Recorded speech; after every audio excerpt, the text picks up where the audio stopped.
Good morning.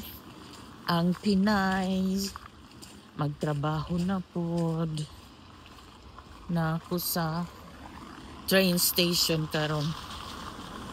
Okay. Magbiyahe na sad paingon sa trabaho. Bugnaw kayo ang oras alas 7 kapin pa lang sayo pa. Pasko na. Train station.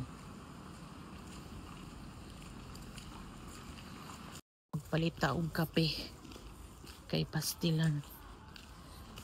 Bugnaw kayo.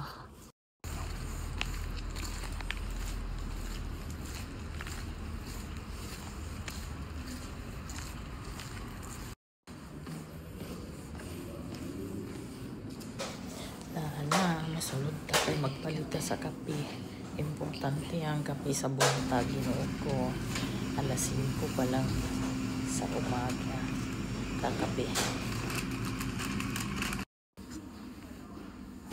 At ito, nakaupo kasi wala pang gawa. Ayan. Ito ang tawag ay Instrument and Sterile Processing Technician. Ang trabaho ko rito sa Sweden.